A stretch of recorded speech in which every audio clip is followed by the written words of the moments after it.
claims that the country has an immigration crisis. And later, a young man accomplishes his dream of making his mother her own boss. Eyewitness News, the weekend edition, starts now. Good evening, everyone. I'm Jose Edian. Thanks so much for joining us. Topping the weekend edition, a brazen shooting on Sunday afternoon through DeVoe Street off East Street, leaving a man nursing injuries in hospital. The incident happened shortly before 3 p.m. and moments later, Eyewitness News ran into another active crime scene on Market Street.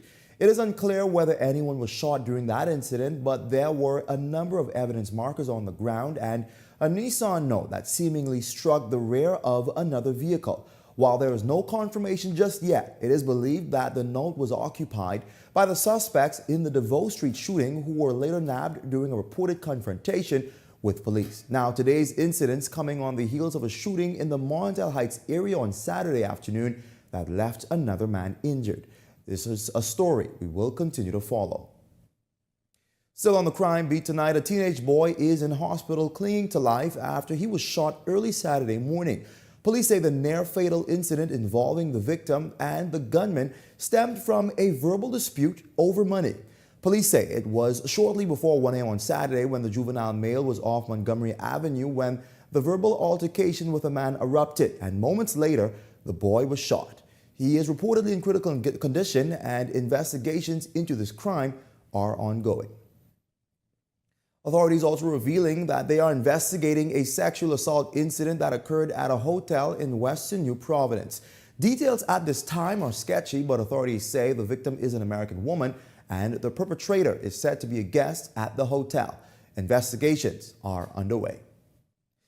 Meantime, in other news, former Immigration Director William Pratt emphatically dismissing what he suggests are far-reaching allegations being made by opposition political parties. Free National Movement leader Michael Pintard in particular previously raised concerns about the alleged unlawful granting of Bahamian citizenship, as well as thousands of unsolved work permits cases which opposition officials say are stemming from corrupt practices in the department. Now, given the gravity of the allegations, the former immigration chief is speaking out. That the government is giving out citizenship.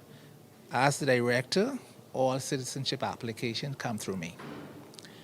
And one thing, I don't take that lightly. They must follow the guidelines of the Bahamas Nationality Act.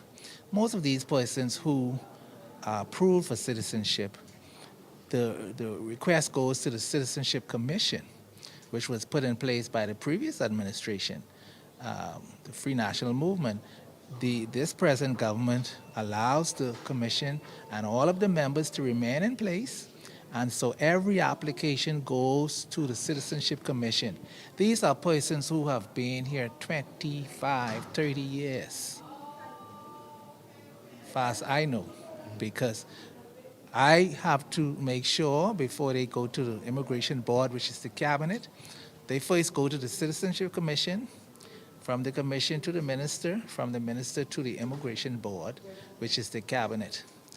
I also sit in the cabinet or in the Immigration Board as Director of Immigration, and I will never sell my country. So what is going on, it's not true. Pratt also railing against what he's describing as a thorn in the immigration department's side: lackluster customer service, which remains an issue applicants have often complained about. Pratt is admonishing his successive leadership to ensure that this issue does not go unaddressed any longer. That is what's killing the organization, poor customer service. If we improve the customer service, immigration will leap from them. The Mount Everest is the highest mountain. What's the second highest? We'll leap up to Mount Everest. We'll leap in the sky then. If we work on improving our customer service, people should not be waiting 3 months for a renewal permit or to hear a response from us. And sometimes I have nearly 100 emails a day. Answering response, apologizing for the delay. Switching gears now, the International Monetary Fund is questioning how the Bahamas is reporting its finances, specifically whether the government is being too optimistic about how much it can spend. But Deputy Prime Minister Chester Cooper is defending the numbers, pointing to tourism as proof that the economy is on solid ground. Adelano Roker takes it from here. A new report from the IMF says government spending projections might be too high and based on numbers that don't tell the full story. One of the biggest concerns, tourism spending. The IMF says estimates for how much visitors are spending may be inflated because they're still using old data that doesn't match newer numbers from the Ministry of Tourism. The report also found a $110 million gap in 2023, money that doesn't seem to be properly accounted for. That's about 0.8% of the country's entire economy. The IMF says the Bahamas needs to update how it tracks visitor spending and get better coordination between government agencies to make sure the numbers are accurate. Deputy Prime Minister Chester Cooper says he stands by the country's economic direction, highlighting growth in tourism and foreign investment. We are confident in the work that we are doing. I believe the IMF had some question or concern about the questionnaires being used. There is room for enhancing those questions. The beauty of the work we're doing is that it's an evolution. We are launching very shortly the digital immigration card. What this is going to do is to really process the landing of our guests real time. And on departure, it's going to send them a survey. So this survey with new questions will cause there to be a more automated approach. It's an opportunity for enhancement. And we're not sitting on our hands. We're working steadily. But he also admits there's room to tighten up how the country tracks and reports its finances, especially as global eyes stay on our economic performance. The IMF had applauded the growth of tourism and the growth of our economy as remarkable. So we are happy that they have cited the great work that we're doing, the remarkable growth in the economy and in tourism. Do we want more spending? Absolutely, yes. We are satisfied that we are adequately tracking the activity of our guests, and there's always room for improvement. So if they believe there is an issue, we will certainly be looking at it in the new landing card process. So while the government says the economy is moving in the right direction, the IMF is sending a clear message. Show us the numbers and make sure they add up. Delano Roker, Eyewitness News.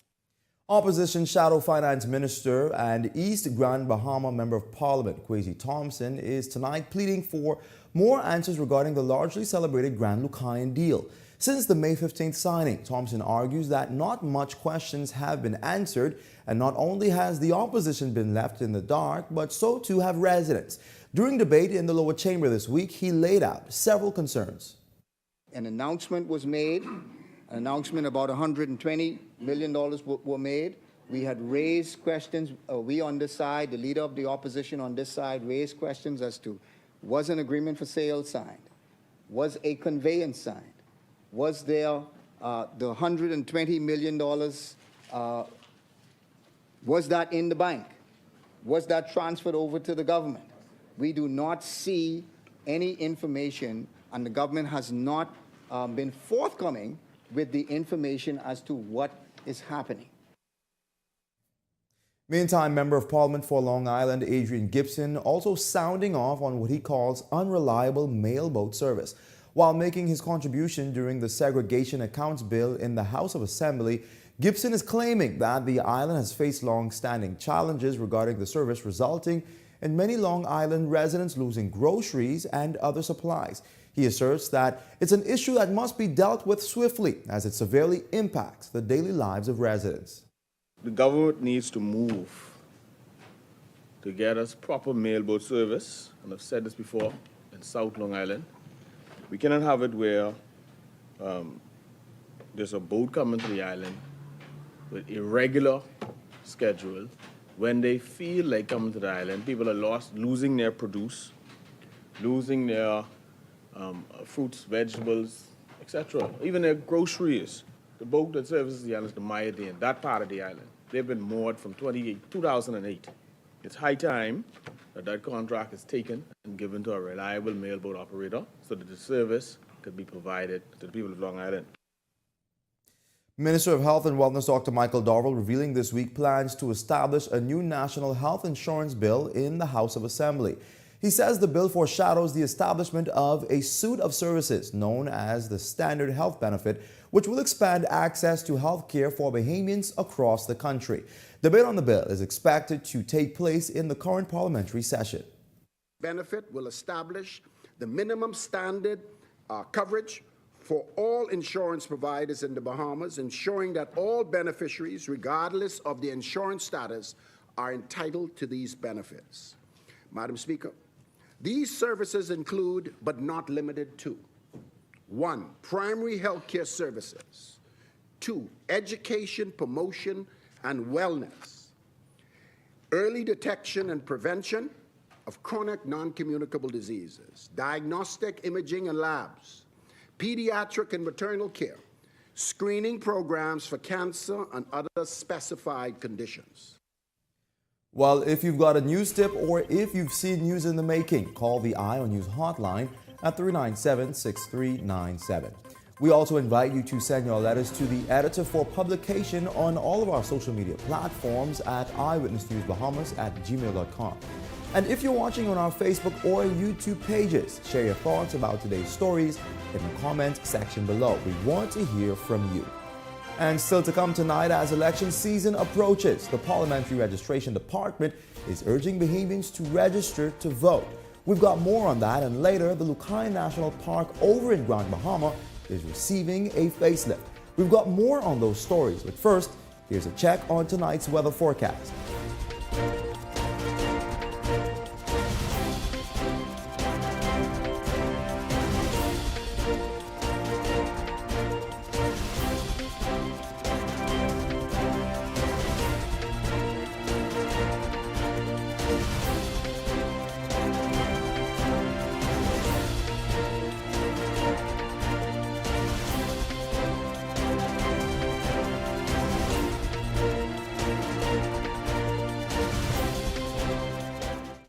While others see customers as numbers, we see our customers as people, neighbors, friends who deserve more than one-sided connections. That's why we are redefining what real connection is, by prioritizing our customers and showing our appreciation by putting our money where your loyalty is. BTC customers, claim your $200 Bahamas Air gift card when you add postpaid mobile to your internet plan. That's loyalty that flows both ways. In 2010, a grant helped Bahamas striping group of companies get started. Today, that seed has grown into a national force, building roads, airports, and brighter futures. Now, we're leading the way through public-private partnerships, what we call 3Ps, where government vision meets private sector innovation. 3Ps empowers local subcontractors, giving them the chance to bid. And with every contract, we're putting money directly into communities, creating jobs, supporting families, and fueling growth. From roads in Eleuthera to community centers in the inner city, we're not just laying asphalt, we're laying foundations for financial opportunity. At Bahamas Striping Group of Companies, we believe in building more than infrastructure. We're building up Bahamians who build the Bahamas. 3Ps, public-private partnerships for people, progress, and prosperity.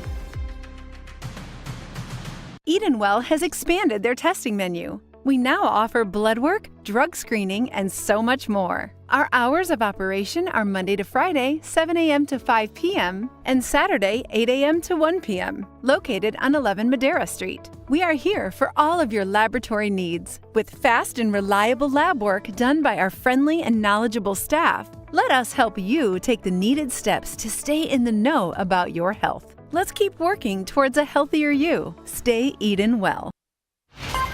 You're watching Eyewitness News. Welcome back to the weekend edition. While the Parliamentary Registration Department urging all eligible Bahamians to come in and register to vote. Acting Parliamentary Commissioner Harrison Thompson says with the country now operating under a permanent voter register, it's critical for citizens to update their information or complete their registration, especially with the new biometric voters card system being rolled out. If you voted in 2012 and didn't vote in 2017, or you didn't register for 2017, then you have to register again, okay? Because the continuous register started in 2017.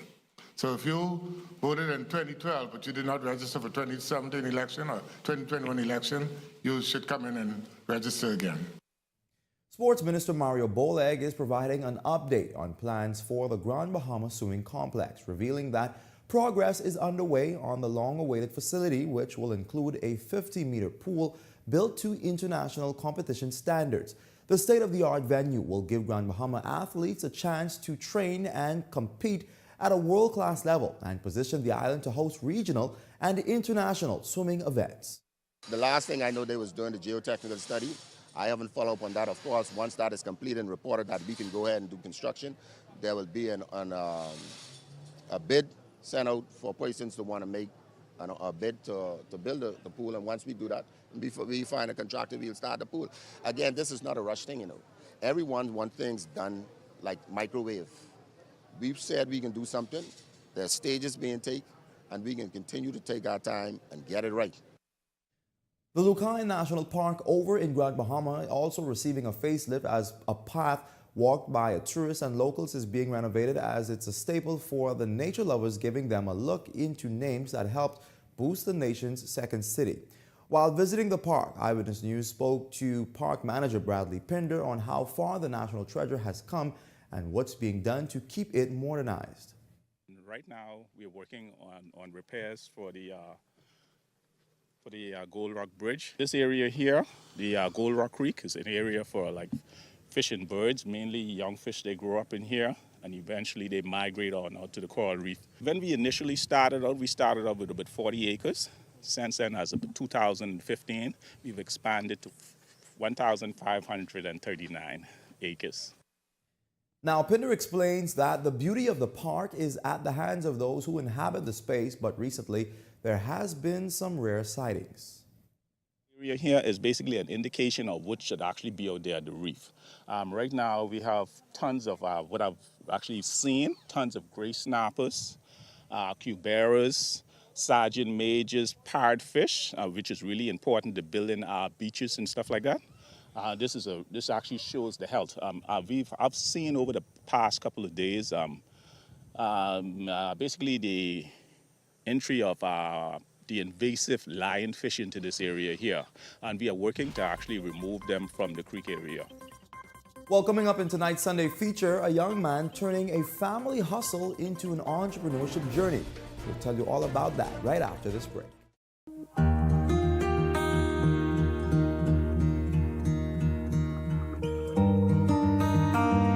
You work hard to provide for and protect the ones you love. However, life can present unexpected challenges. Who you call in times of need matters. Insurance Management is a Bahamian-owned company that has been serving our community for over 40 years, offering a wide range of coverage for all of your personal, professional, and commercial needs. When life happens, rest easy knowing that our skilled and experienced agents are there for you in your time of need, so that you can get back to what matters most. Insurance Management. Nobody does it better. Come get your keys, keys, keys. Come get your keys, keys, keys. Buy me cars in 5 weeks. Buy me cars in 5 weeks. It's week 4 of the Catch the Keys giveaway. Nessie here, and wow, only 2 cars left to go. This promo is flying by. 3 players have already been keyed into brand new rides, and it's time to hand over the 4th. Let's see who's next. Drum roll, please.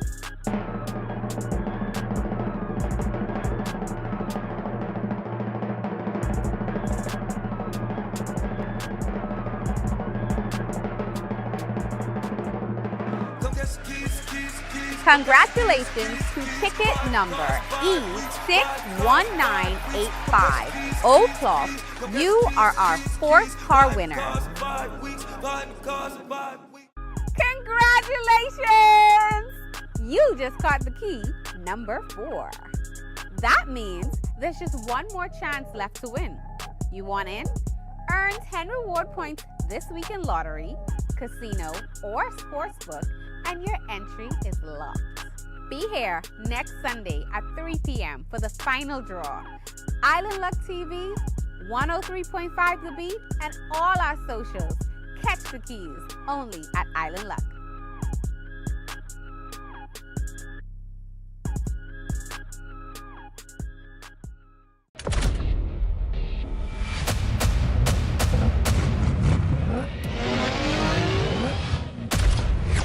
Win a brand new 2026 GAC MPOW every week for 5 weeks. Every 10 reward points earns you 1 digital entry. The more entries you gain, the better your chances to win.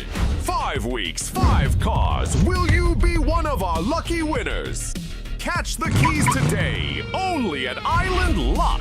Island Luck reminds you that it's only a game, so game responsibly. You're watching Eyewitness News.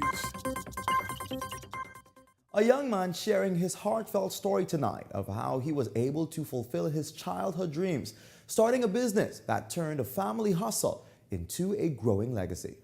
Just being able to do something for my mommy that she's really proud of makes me feel good on the inside.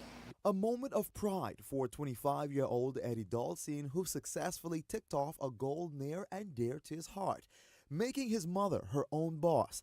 The idea blossomed while he was a mere child, watching his mother work tirelessly in the laundry sector that she eventually grew to love. I always took a liking to it, and as I grew older, she always, like, when she was off, her clients would call her and be like, hey, you to work today, I need you to come and press my clothes.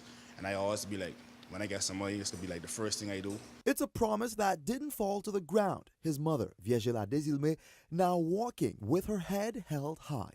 He said, don't worry, Mom. I can give you 1 laundry. I feel good. After opening the doors to M&E Cleaners in May of this year on Carmichael Road, Dalcin says business is thriving. It's surprisingly going really great. Like every week it's getting better. And that success has a lot to do with the family's matriarch, who poured in almost 3 decades into the laundry business, building her own clientele, not even knowing what the future held. I press all the laundry now, so Jeffries, Liberty Cleaners, Oriental, Rainbow. I lost my job, that's Sunrise. I can do well because God give me plenty experience and pressing. Her son admits, though, that getting to this point was no easy feat. It's hard because I started from scratch, so I got a lot of doors closed for me in the beginning. Saving your money and living paycheck to paycheck, that was the hardest part. But there is beauty in the struggle. When you stick to it and you finish it and meeting a lot of good people on the way, that's the beauty of it. Well, that does it for us in the weekend edition. For all of us here at Eyewitness News, I'm Jose Etienne. Thanks so much for joining us, and good night. Tired of driving around from place to place just to get your car insured and licensed? Frustrated with the process of being back and forth from your insurance company to road traffic? Well, BMG Insurance Agents and Brokers just made insuring and licensing your motor vehicle as easy as 1, 2, 3. Step 1. Visit us at the Road Traffic Department, Section 1, Thomas A. Robinson Sports Stadium. At our office, you can purchase or renew your insurance or get your vehicle inspected. We at BMG Insurance Agents and Brokers represent major carriers. Step 2. See the professionals at Road Traffic to get your vehicle licensed. Step 3. Enjoy your day. Insure with BMG Insurance Agents and Brokers today, saving you time and money. Your one-stop shop for all of your insurance needs. Great rates, convenient, excellent service. For more information, call us at 322-2221. Introducing Hands for Hunger's The Budget Gourmet, the sizzling new cooking show where 5-star flavor meets everyday ingredients. From pantry staples to farmers markets finds, join Chef Mo as we turn local, low-cost ingredients into gourmet magic, one dish at a time. Want your brand on the table? We're now inviting sponsors to be a part of this delicious journey. Get in early and let your name shine where flavor meets finesse. The Budget Gourmet. Everyday ingredients with a gourmet twist. The Budget Gourmet. We're making it sweet, low cost meals you can't defeat. Tastes so good, it makes you move. Hands for Hunger is in the groove. The Budget Gourmet.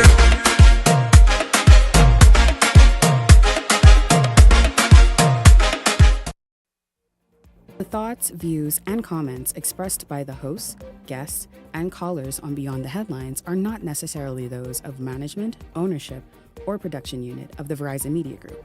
Beyond the Headlines is a production of ILTV Studios and cannot be reproduced or represented in part or entirety without express written permission of the Verizon Media Group. Beyond the Headlines is the intellectual property of the Verizon Media Group. Copyright 2021.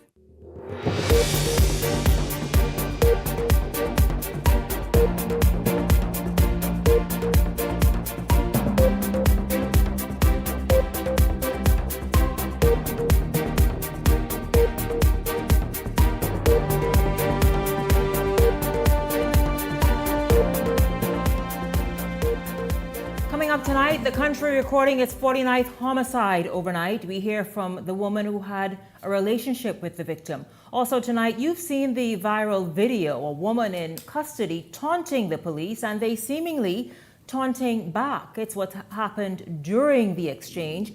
That was shocking and still is, in fact. And tonight, Long Island residents weigh in on the political direction of the island this election season, while opposition Michael Pintar advising Long Islanders don't fall for it. It's politics. This is Week in Review Fridays. This is Beyond the Headlines. Good evening. I'm Shanique Miller. It's great to have you along this evening. Well, a mother is now losing and has now lost yet another one of her children's father due to gun violence. She told Linton Ritchie Jr. today, it's a reality she never saw coming. A missed call that will never be returned. That's now the harsh reality for Richardette Archer, the mother of a 10-year-old boy whose father, 32-year-old Jimmy Lorville, became the country's latest murder victim. Moments after his lifeless body was wheeled off of the scene, Archer says her son lost his final chance to speak to his dad, a conversation that will now never happen. He been there early the other day. He been to see him, but he was sleeping. And just hours later, Archer herself received a call, one that shattered her world and left a void that can never be filled. This is my second son that lost his start to gun violence. So it can be hard on me trying to break the stem tomorrow because I don't know how he can take the news. Police say Lorville was retrieving water from a pump near his home when he was ambushed, gunfire erupting as he came under attack. Dark-colored Japanese vehicle, small Japanese vehicle, pulled up alongside him, opened fire on him, fatally wounding him. While investigators have yet to determine a motive, Archer says Lorville, who had a troubled past, was making efforts to turn his life around, focusing on being a better father. He been in some trouble in the past and he had a hard life growing up. He got closer with God because if he didn't get closer with God, I think he saw it would be, I don't even know, in the church every week, coming to see his son. As family members now plead for justice, police are urging anyone with information to contact the nearest station. This marks the country's 49th murder for the year. Linton Ritchie Jr., Eyewitness News. You also on that story, the mother there saying that, the father came to speak with his son and that never happened because the boy was asleep and is something she regrets. I want to bring into this discussion now Leslie Miller and Garth Rosborough, Beyond the Headlines contributors. Good evening to both of you. Really just, again, homicide, crime, an issue that really, how do we get a handle on it? We know it's in one of the perhaps areas that is known to have more crime than other areas, but yet still, here's a family tonight that's mourning, that's in shock, and really a loved one gone, and children without a father. Your thoughts on just how this all played out? I was actually lying in bed when I got the notice of this particular situation, and I was just exhausted just seeing it. I mean, like, how often do we have to go through this? 1 a.m. in the morning. What are we thinking? Where are we going? What are these situations that continue to develop where we have to threaten each other, especially the men? I just want to stress that just a bit, Shanique Miller, because I do believe as a country we're losing too many of our men. You've been discussing immigration matters during the course of this week. We talk about the influx of illegals coming in. But these are men that are producing children while we're losing our men and losing our ability to continue on the, the birth of a new generation of Bahamian people. And so that is frightening to me. I wish that somehow, I know we have some interception programs with Carlos Reed and other intervention groups, but I do believe more must be done. There is a heavy financial situation when it comes to government's consultation. Maybe we need to pour some of that consultation money into saving our men. But how do you do that? How do you save people who don't want to be saved, who say, listen, they will handle matters in their own way, and men who just are intent on not being reached? I mean, let's just be real. These are adult men behaving as they are, and in some instances, even teenagers. You know, the truth is that, and I've heard this on your show here and Beyond the Headlines, that men seldom cry out loud.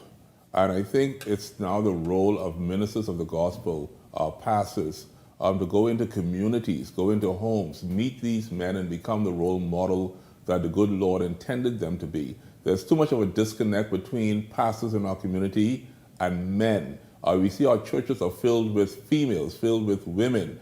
I do understand the women are the ones that give you the most in tithe and offering. I know this to be factual. I know men don't have that excess money to throw to God. But men need to be known that, you know, you're loved, you're appreciated. We want to encourage you to be a family man, to go to work, go home, take care of family. We have our men being lost on the streets, Shanique Miller, to drugs and liquor. So when are we going to stop this? I dare say that is what the men want. That's what they want? They see, it's not Mayberry. This is a different time. It's the Bahamas 2025. It's real life. Which pastor is going to go into the home or the neighborhood of these men to risk his or her safety? Let's be real about this, because it's a real situation. It's not a ready-made answer. Miss, Peter, upon this rock, I will build my church. Peter then was walking around and the gates of hell will not prevail against it. You got to be bold. You can't be afraid. You talk about a God who protects, a God who is stronger than any other force in this earth. Have sense. If you can't do what you're supposed to do, then don't be a preacher. I'm going to tell you that straight up, Shanique Miller. Do not be a preacher, because a preacher is a military role. You go against not flesh and blood, but you go against demons and spirits and principalities. This is what being a pastor is all about. It's not about riding around in a Learjet and a mansion and living a good life. You are the chief servant. And when you have a community that is being lost, your job is to go and seek that which is lost and bring them to salvation. Leslie, what are your thoughts about that? Because I'm on the fence on that matter, because I think preachers also have to be sensible and can't risk their lives with these people. The police can't be everywhere at every time. That's right. The pastor can't be everywhere at every time. But he could be somewhere, though. A man has to think wrong. The people don't want to see the pastors. He does wrong. The people don't want to see no pastor. Okay? Because they ain't living that life. You have to think wrong before you do wrong. And then on top of that, the pastor, some of these pastors little jivey. Okay? Yeah, they are jivey. That's what I'm trying to tell you. We got to get this right. The fellow decided in his own mind that he's going to take a life when he did that. You can't blame the police. It's not a police problem. We're not blaming the police. It's not a pastor's problem either. Yes, it is. It's not. Yes, it is. Listen, if I'm in Boyd Road and a fight start in Boyd Road, what the pastor... He better not get in the middle of it. I'll tell you what the pastor... I'll tell you what he's supposed to do. Check his track record for the last 5-10 years, and I guarantee you, he has neglected the flock. No shepherd neglects the sheep. These fellas don't go to church. They don't have to go to church. I go to church every Sunday. The church has my to church, go if to I these get 30 people. people in that church, I'm happy. Nobody's going to church no more. The church has to go to the people. This is what I'm trying People to say don't to go you. to church. Garth, really, and I You can't understand blame what you're church, saying. man. Yes, you can't blame it on the church. Because you have got now some Bahamians who say they're agnostic. They don't believe in God. Forget that. Run. Don't miss me with that religion. And so where are pastors? This is real now. Very real. Where are pastors going to go and put themselves in harm's way? But I can tell you what I can do why? then. Take them 50 churches out of your community, let the liquor stores run amok, and stop giving pastors crown land. Because giving them the crown land to build these big edifices ain't helping nobody. Nobody's when we have hurricanes, y'all don't house these people. Y'all don't feed these people. Thank God for No. Thank God for Bishop Lawrence Roll and the feeding ministry on Woodford. He feeding people. Yes, but you got to be active. Yeah, but many pastors are doing that. But we are talking now about the violence that come with that. These guys cannot eat blame your food. And the eat your kingdom food, of God will not suffer violence. We talking about God's kingdom, peace on earth. Listen to me. They need to be violent, because I'll tell you, Jesus was no run over. How about that? But the That's point is, why they the point is, crucified though, him. in 2025, We call it the way it in is. 2025, wisdom must kick in that you see pastors even having street meeting and stuff. And it's wisdom not to do it. I'm not saying it shouldn't be done, but it has to be a different way. But I'll tell you, these men ain't into it. If Because I'm they know not interested that in when you, they why take are a you life, coming? their life is not going to be taken. Okay, guess what? There's Guess no what? hanging. Shanique, I know you got to So move they on. don't mind. But let me say this to you all then. Since the pastor can't go to these young men, guess who goes to the young men? The gang friggin' dealers. The gang leaders and the drug dealers. And they recruit them. So you telling me, you telling me that the God you serve, that a gang leader and a drug dealer can get to your son before God can? You got to have some kind of faith, or otherwise shut down this church, because this church ain't nothing but a den of thieves. I tell you that. No. I tell you that. No, God. I stay strong on that. I tell you, there are people on. That he should know he was a pastor. That's what I'm trying to tell you, and I know them crooks inside the church. You can't tell me no different. Jesus said, make my father's house into a den of thieves. That's what these pastors doing. You need to start shut down the church. I could preach again, but I don't like crooked people. So you're trying to say crooks in the church? Oh, plenty. A whole heap. In the pulpit? Oh, yeah. Try to get $20 from them, but in the name of Jesus, ain't gonna happen. Okay, thank you very much. Listen, gentlemen. I know these things. I won't have a whole discussion on the That's church, another life lost. Another kids. Another set of kids without Mothers fathers. crying. Yes. Another set of What we kids can do? growing up angry because why? No Yeah. father figure, which What is you can do? extremely important. And we could talk about family planning. Because that's a whole discussion right there Yes. that we really can't afford to get into much further this evening. Better bring But back capital we'll revisit punishment. that part right there. What's that answer? Repeat that. Capital punishment is what you got to bring back. that right Tell me there. what that answer. Give me an alternative. You know what answer. And I'll, You know- you give know- me one, you please. know answer right All there. the members of parliament, give me one alternative. and I'll Capital accept punishment. it. That's That it. makes sense. But listen, speaking of, a shocking video making the rounds on social media this week, raising concerns about questions about police protocol, or what is police protocol, and also detainee treatment and how that happens. A local attorney now says the woman caught on camera in a disturbing outburst could have grounds to sue. Listen, I'll tell you, this is a little vexing on both ends, though. Really, it truly is. But let me just continue with this. That she could have grounds to sue the police force. This, as the organization now has an intense internal investigation underway. I know you all saw it played out. We all have different views and opinions on it. Let's hear from Devontae Hannah first, and then we'll come back and talk about it. The 2-minute video obtained by Eyewitness News shows a visibly agitated woman handcuffed and shouting racial slurs inside what appears to be the East Street South police station. At one point, she defecates on the floor after being denied access to bathroom facilities, triggering national backlash and legal scrutiny. Attorney Christina Galanos says the incident, while extreme, could still place the Royal Bahamas Police Force at the forefront of a legal battle. It is embarrassing, and that is definitely an issue, and I could definitely see a potential lawsuit flowing from that.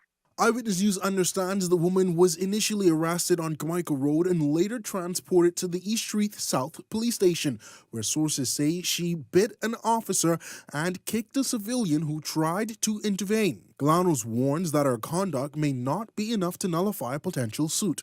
Making a nuisance of herself does not give you carte blanche to breach her right. Police officers and police stations are expected to be able to handle all manner of citizens. The Royal Bahamas Police Force confirmed in a statement that an internal investigation is underway, saying, quote, "The actions displayed by police officers in the video are not a reflection of our organization's policies or laws," adding, "Those found culpable will be dealt with to the fullest extent of the law." Minister of National Security Wayne Munro says the officers' actions violate standing orders from the commissioner that prohibit the release of videos or photos of individuals in custody. The policeman cannot be a reality movie producer, firstly, in making such a video. And secondly, even if it were made on a body camera or for some other reason, to release it, as I understand it, breaches clear directions by a previous commissioner of police. The woman has since been released from police custody pending further investigation. Devontae Hannah, Eyewitness News. You all, this is such an emotive issue. It's all over the place. A woman, apparently the woman did claim in the video she asked to use the restroom, but we saw what happened. She apparently was denied that right, and she decided to defecate right on the floor. She seemed to, was she intoxicated or under the influence of something, which is still no excuse not to allow her to use the restroom. That's wrong. But of Clearly course, wrong. she also made very insulting and derogatory. As we discussed in the newsroom, boy, in the U.S., you know, the word nigger, that's what she used. It's just a bit different in the Bahamas, how we use it, but that's not the point. She thought she meant it as a grave insult.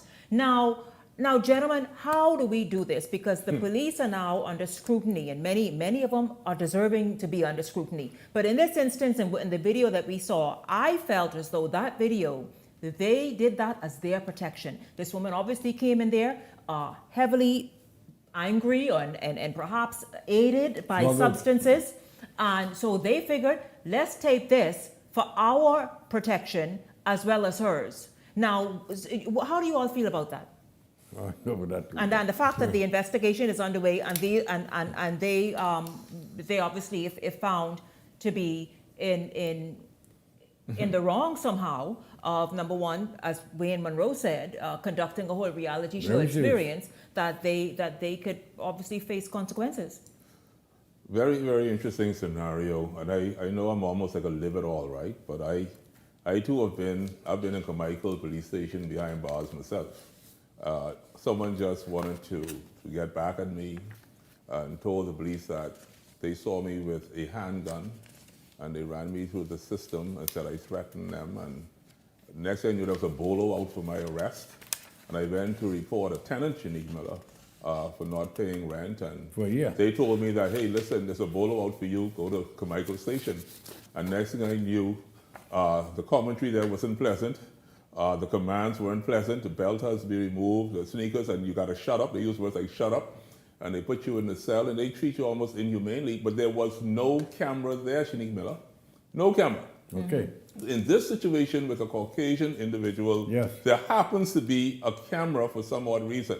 No, that's somebody's phone. You can, just the way it looked like someone. It wasn't with anybody's their phone when I was there. I'm probably not celebrity enough to have the phone on.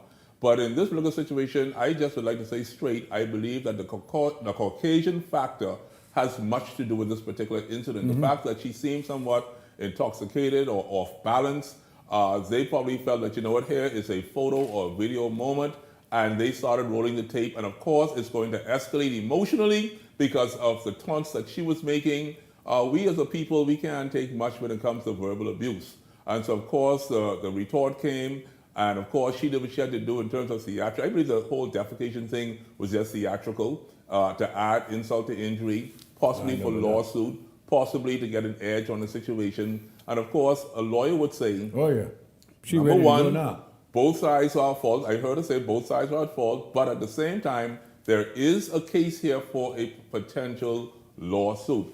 And as they said, Wayne Monroe, there could be actually legal action against these officers, and possibly there could be some measures for discipline. You know, first and foremost, it was a despicable act on both parts. So for the lady, I just, it's beyond me that you arrest someone, they say they want to use the bathroom, you don't allow them to use the bathroom. That should never happen. Nowhere. Under any circumstances. But they make you wait. They do make you wait. Yeah, but that's not fair. They do make you wait. Yeah, but it's not fair. And you saw what happened as a result. She used the word nigger. I just call her a little white nigger. That's all I had to tell her. Because a nigger is a state of mind. It's not white or black. It's just a word that's been used all around. You know, when I was in high school in Miami, as a high schooler, I used to call my white friends niggers. They just look at me, the guy say, yeah, you know, you all know different from me. If I cut you, you're going to bleed. Niggas, a state of mind is how you think of here. Not the color of your skin. Until you go to South Carolina. Yeah, you say South Carolina all the time. It means but different it things. was despicable. In the Bahamas, we use it interchangeably. It was despicable, and it reflects on us as a people that this could have allowed to happen. The police should know better. And that affects every Bahamian that we allow this to happen. Yeah. Yes. You know, and I think we should apologize to the young lady for what took place. Obviously, she's under duress. She was on drugs, as the police indicated.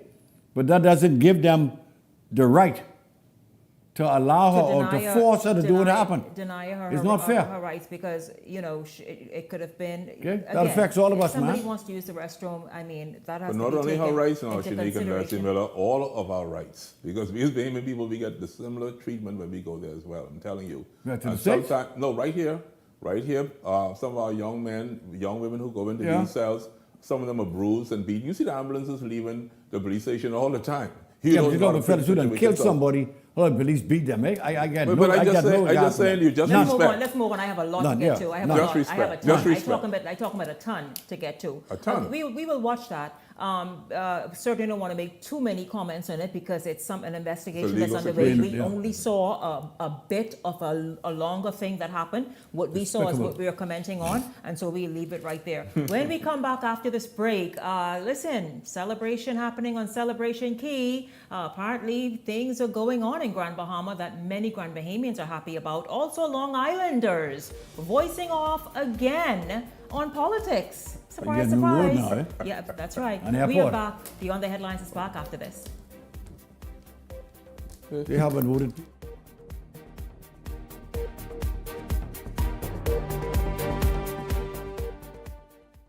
Welcome to Blissful Escapes, where luxury meets affordability.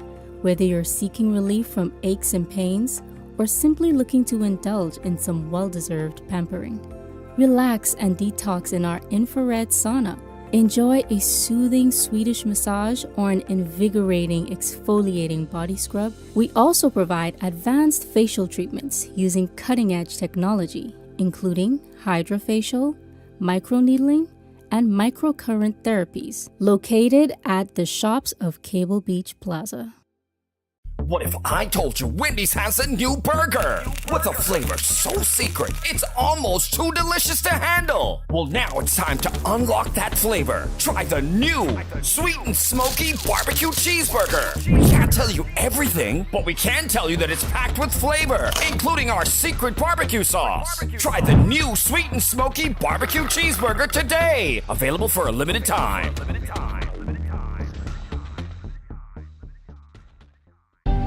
Cancer Treatment Centers of America is now City of Hope, creating one of the leading cancer care and research networks from coast to coast, providing more of what you need. More locations means more care closer to home. More specialists means more expertise. More research means more breakthroughs. More advancements means more treatment options. And more options means more hope. Call now to get more of the care you need. Edenwell has expanded their testing menu. We now offer blood work, drug screening, and so much more. Our hours of operation are Monday to Friday, 7 a.m. to 5 p.m., and Saturday, 8 a.m. to 1 p.m., located on 11 Madera Street. We are here for all of your laboratory needs, with fast and reliable lab work done by our friendly and knowledgeable staff. Let us help you take the needed steps to stay in the know about your health. Let's keep working towards a healthier you. Stay Eden well.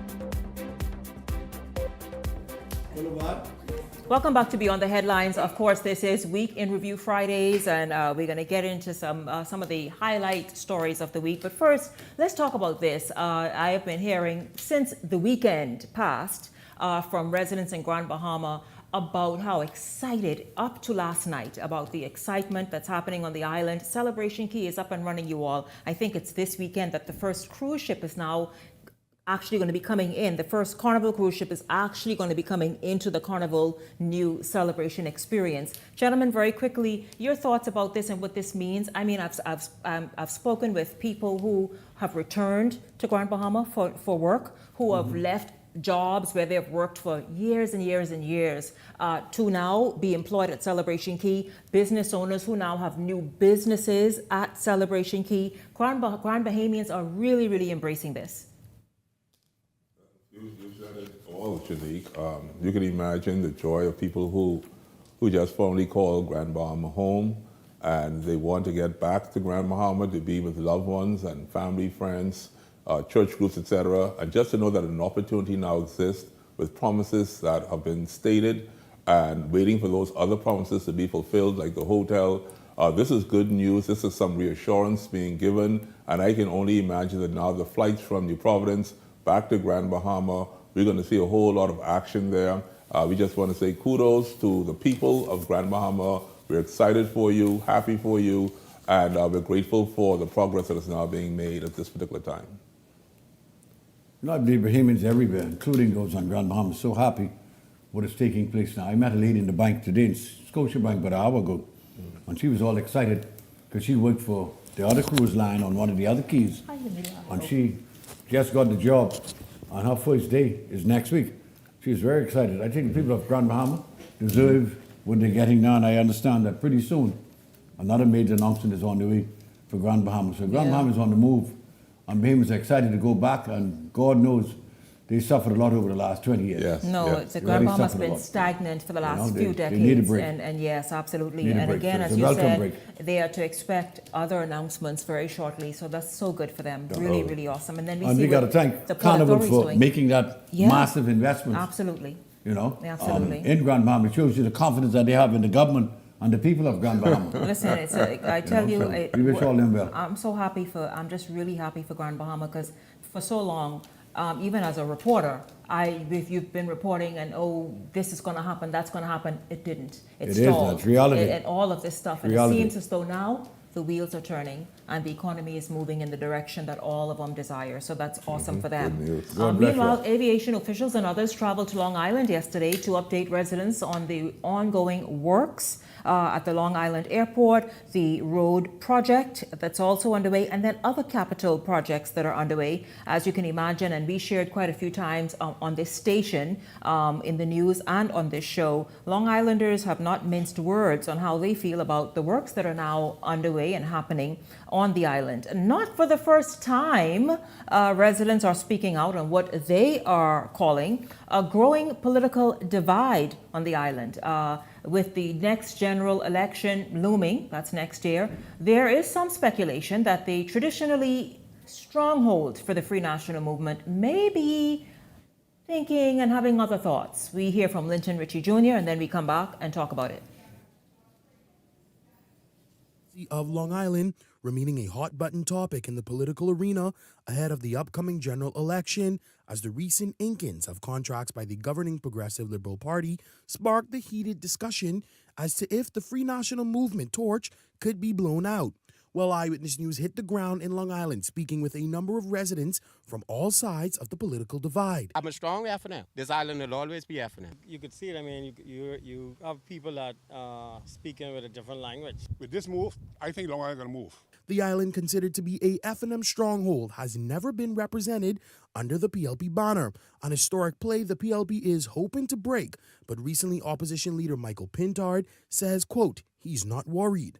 Samuel Knowles, a self-described staunch FNM, noting he doesn't plan on ditching the torch for the crab over promises that has not materialized. Every time election come around, everybody say they can do this, they can do that. But with Long Islanders considered to be loyal to the FNM, could some members of the electorate make a switch?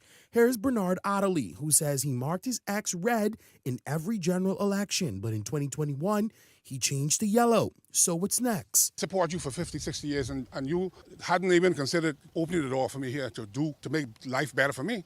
And if a government come along and they can do this for me, I have no other choice. And while the PLB has been tight-lipped surrounding prospective candidates for areas that is currently represented by the FNM, Party Chairman Fred Mitchell recently announced that Senator Terrell Young, PLP National Vice Chairman Renika Knowles, Peter Cartwright, and Avery Gomez are all front-runners for the Long Island seat.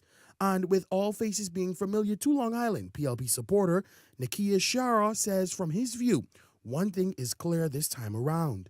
You see, the PLB is going to actually do the work and make things different and for the better for the people. Despite the political chatter on the island heating up, no word from FNM or the PLP has been handed down yet for who will carry either party banner. But on the other hand, Shura Pratt has been lined up for the Coalition of Independents. Linton Ritchie Jr., Eyewitness News. Well, gentlemen, Free National Movement leader Michael Pintard is asserting that the opposition is confident in its ability to keep Long Island constituency under the FNM banner, even as The recent $20 million allocation for infrastructural upgrades has sparked talks about whether that could shift the island's political trajectory. Long Island has arguably been a stronghold for the FNM, and political pundits argue that the recent allocation for road and water line upgrades is a campaign pitch by the governing PLP. This, as the PLP's chairman, Fred Mitchell, also revealed, those 4 candidates that you saw in Linton's story, all said to be Long Island residents, and they are vying for the nomination. However, Pintard says he believes Long Islanders will speak loudly and clearly while asserting that the government does not deserve a tap on the shoulder for doing what it is mandated to do, even while an election is looming. So let's hear from Pintard and then we'll talk. We are confident that we're going to retain Long Island. And so whatever the other organization does, again, they're taking care of their own business. We're going to take care of ours, which is to make the case to the people of Long Island that this administration led by me, we will work in their interests. Those projects that are incomplete, once election comes, we will move steadily to make sure that those projects are completed. We value Long Island. We've had a good track record in the past when we have led into 3 non-consecutive terms, and we made progress under the last FNM administration. Has it been sufficient? Of course not. But again, we believe that infrastructural works, we have done a stellar job under the Ingram administration. We made some additional progress under Dr. Minnis. And what the Progressive Liberal Party is doing on the eve of the election is what government's supposed to do. You're supposed to help fix roads. You're supposed to make sure that transportation hubs are available, like the airport, and you should, in fact, make sure that potable water is available everywhere. Well, Opposition Leader Michael Pintard, as you heard a moment ago, say, listen, hold up, what's all of this sort of hoorah about? You're supposed to fix roads. You're supposed to ensure the airport is conducive for visitors and residents alike to enjoy and for growth. And so why are you patting yourself on the back? Leslie Garth, your thoughts on what Long Islanders have been saying in recent time in this story we saw from Linton, and also from the opposition leader's response? As the gentleman said, Mr. Adderley, that it's been almost 50 years. He's been a Long Islander. He's always marked a particular color, and he's not seen any change. Now, the FNM is saying unstoppable change, and they're arguing with the COI over the whole idea of change incoming, change is here. Well, both of those slogans, to me, have now no effect if the Progressive Liberal Party is actually doing something now. That means that the change that you're speaking about is actually happening under the present government. Are we a bit dismayed over the fact that it's happening 4 years into the term? Maybe so. But at this particular time, if things are now starting to mechanize and start to work now, then why are you going to stop that from happening? The only thing that can happen in the next administration, if there is another party, is stop, review, and cancel. And so right now, we're here 2 weeks' time. The airport is going to be, the progress is going to be starting there. Yep. In 2 weeks' time, we're going to hear things happening in Grand Bahama. So if it is happening, then are you going to stop that from progressing and being fulfilled? You know, for the last 40 years, Long Island has been screaming for better roads, just roads, really, and a nice and airport. And water. And I find it incredible that the leader of the opposition, he always keeps referring to the Ingram administration. I can't believe he got as much hate for Minnis. That Minnis did nothing as far as he's concerned. Because he's taking us back to 2007. You see what I'm saying? Yeah. This is 2025, 20 years later. Yeah. And he can't talk about nothing, what they accomplished. No. He was in cabinet, he was there. Why were the roads not fixed? And you know, the last time we had a member of parliament from the Progressive Party representing Long Island was 1987. That was Philip Smith, the brother of today, George Smith, was their last MP. So why they can't change if something's going to happen? The man said, if something positive happened in my life, on my island, I have an obligation to vote for those who did what I wanted done for so many years. You know, the people make that choice. Ask Mr. Miller, when he was the Minister of Agriculture, how do he do with any of the sheep in Long Island? You know, because I've been any sheep in Long Island as the Minister of Agriculture. Now he's the leader of the FNM. Well, did he increase agriculture in Long Island? Well, Long Island is guy. almost a self-sustained island. Because Garth, why would the leader? Why So, would he then, as Minister of Agriculture, have anything specifically to do with sheep in Long You Island? just said to me, you just said self-sustained, right? So if you self-sustain, then what are you going to do in Long Island? If you believe they're self-sustained. Long Island has been crying for 50 years. They have been. Okay, so they're not self-sustained. No, but they've been crying for the things that a government should do: roads, Yes, airports, water. Right. Yeah, water. but you can only do what you're entrusted to do. And if you were the Minister of Agriculture, we're waiting to see your resume as to what you accomplished for agriculture. So I'm saying to you, your credibility is now shot because I don't have any evidence that you've done anything. I keep zero. Anyway, I surrender. I can't. As a minister for 5 years, he can't show you one single thing. Yeah, just do something. Do anything. Just do something. For this country. Well, you all refer to the former Prime Minister, Dr. Hubert Minnis. Well, tonight, this, first of all week, Minnis just been grabbing every headline there is to grab. He back tonight too? Well, this is Week in Review Fridays. So, of course, he's expressing tonight. You saw this week. This is among the many things he said. Because, boy, we talked about him last night too, and then the night before. Yes. But among the many things he did, he expressed confidence that the idea of splitting the Killarney constituency wouldn't even faze him at all, or his chances of retaining the seat he has held for nearly 2 decades now. Dr. Minnis says he's open to the idea of boundaries being withdrawn or in his constituency. One said to have a significant voting bloc. In fact, is in excess of 7,000 residents or registered voters. Yeah. Notwithstanding Dr. Minnis's confidence, reporters are still being kept in the dark as it relates to what will be his next political move, given that he is not on the Free National Movement's ticket or even being considered. I am being told now that Dr. Minnis may just lead a group of 17 men and women, all who've been rejected by Let's just talk or what? the Free National. I don't know. I haven't. We'll see if it comes I've to heard pass. the conversation. You've heard that? But it appears to me that he may have his own group I've getting heard the together now who's sick and tired of the current leader, like many FNMs are. Desmond Bannister's too I agree quiet. to him. Desmond Bannister, one of the chief ones, Mr. Wells, another minister in the government, other ministers who was in Freeport. Possibly Granville McCartney. Pretty those much type sick people. and tired of it. McCarthy would be among that group. Along with us, because they don't understand the hatred that this man has for those who would have served this country and served the FNM in a diligent and forthright manner. Why do you hate them so much that they cannot get a nomination to represent a constituency in the Commonwealth of the Bahamas? The hate can't go that deep, man. We'll see exactly exactly what Dr. Minnis does. He's been very vocal, but that's the one thing he's been mum about. Very confident too. Extremely And of course, so. if the PLP don't oppose him, I got to go down there and campaign with him. You can campaign. I have no chair. That's You what will I got to campaign with him. You will campaign with Dr. Minnis. I will campaign with You Dr. know what I'm finding Minnis. amazing quickly If the before PLP you don't move on, oppose him. Shanique? Yes, sir. He keeps on talking about these hands. These hands grow this food. These hands caught this fish. And right now he's just talking about these hands, and I'm wondering what these hands are going to do next. And that seems to be a common thread in his language these days.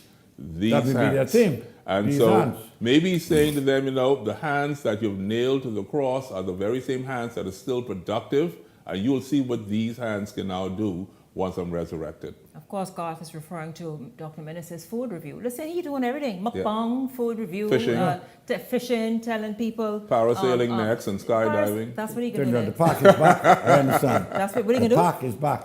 17 members are going to go forward Interesting. and do what they got to do. Listen, Doc, when you decide to do that, come have a seat right here. It ain't too long. Meantime, I'll tell you this, as much chance, I'm not sure how much more time we have left in this segment, but Member of Parliament for Central and South Eleuthera, Clay Sweeting, seemingly not fazed, where did I put that? Not fazed by the Free National Movement's pick, Philippa Kelly, to face him in the next general election. Who's that? Philippa Kelly. Sweeting that? says, based on his work done over the years, he is ready for another go-round. He says that he is the son of the soil, and he's brought the change that residents in Central and South Eleuthera need and find necessary. Now, weeks after ratifying 17 candidates for various constituencies in New Providence and throughout the Family Islands, Free National Movement leader Michael Pintard says residents can expect another batch. I did go ahead of myself. Do we have that SOT with Clay? I know Miss Kelly. I wish her well. But for me, if you look at the progress that Eleuthera has made over the 4 years I don't even have to sit here and speak about the infrastructural improvements, the docks, the airports that's been constructed, Governor's Harbor, North Eleuthera is about to start, Rock Sound, runway should start shortly, docks in Tarpon Bay, road improvement project across the whole island. So the amount of infrastructure, the representation, this is the Progressive Liberal Party is named a minister from the island of Eleuthera that the FNM, I don't know if the FNM ever named a minister from the island of Eleuthera. So I think it speaks to not just the representation that I've provided. Clay Sweeting, Member of Parliament for Central and South Eleuthera, of course, he is also a cabinet minister, but he's giving, as he wished his opponent good luck, but he's saying, listen, it really bears no discussion. He feels Leslie and Garth extremely confident in the work that he has done. And let me say that he mentioned Eleuthera, that one of the greatest MPs and the greatest ministers of works in history of this country came from Eleuthera, the Honorable Philip Bettle. Oh, okay. One of the best we ever had. He wanted it done. His name, we used to call him Bra. God bless him, like uncle to me. He gets it done. There was none better than Philip Bettle. None. And I see this gentleman is walking in his footsteps, doing a wonderful job. Yeah, Clay, wonderful job. Clay is good news for Central and South Eleuthera. I do want to just continue to encourage the women in politics. I know for Philippa Kelly, she's also a very decent person. And I wanted to encourage her to continue to make your community involvement to be known. But at the same time, it's not going to be an easy race, Shanique Miller. Clay has put down some roots at this particular time. It's going to be difficult for Philippa Kelly to overcome that. And we wish them well, and we wish the people of Eleuthera well.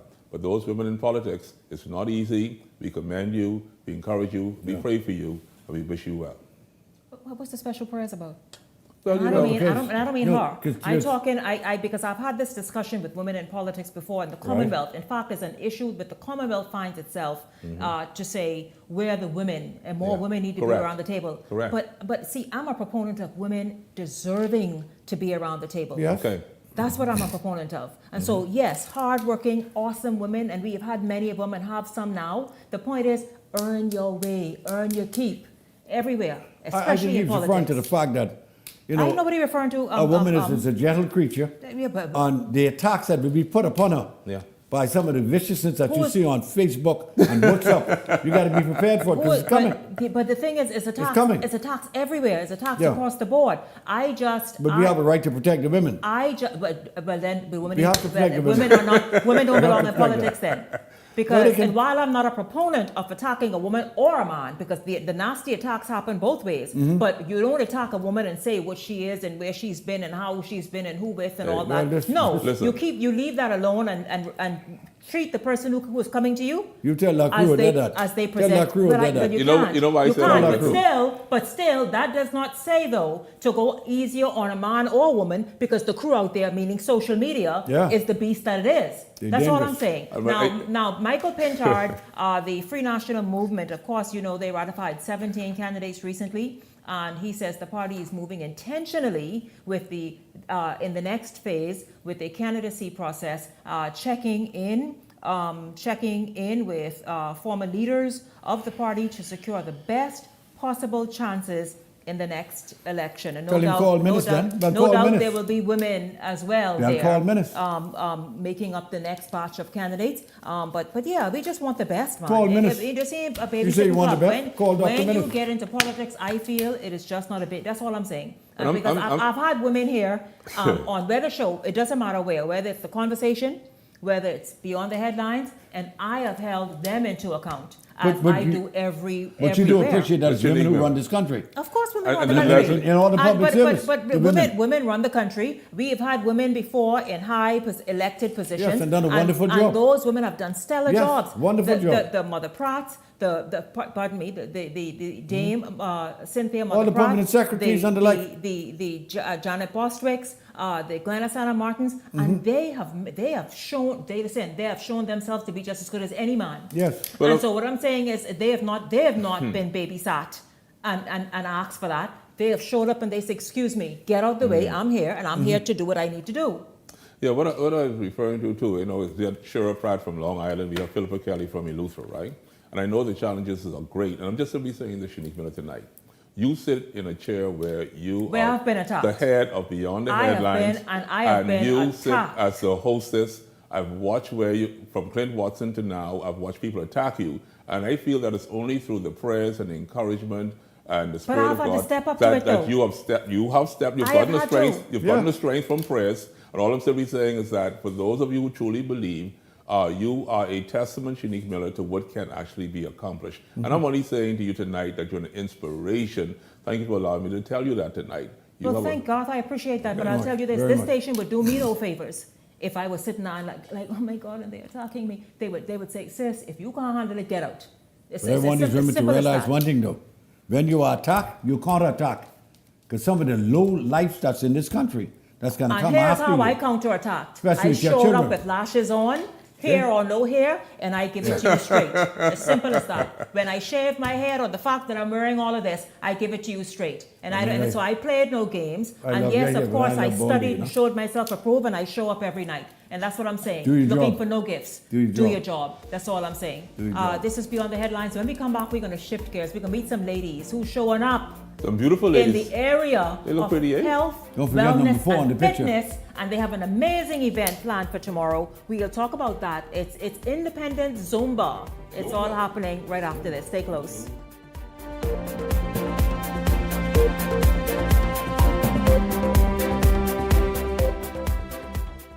As we continue to develop the orange economy of the Bahamas and empower our artists and artisans, we as a government intend to show tangible support. We are therefore requesting our Bahamian artists and artisans to submit images of their handmade, authentically made Bahamian products and prices as we move to produce a live digital booklet with Bahamian-made works.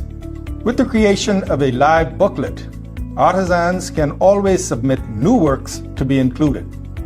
It is our intent to use this book as a catalog for the purchase of items by all senior government officials for gifts, display items, and the like. Ministers, permanent secretaries, members of parliament, and ambassadors will be supporting our orange economy by the purchase of items and in sharing this book to the wider global creative community. We are committed to grow and expand the orange economy of the Bahamas.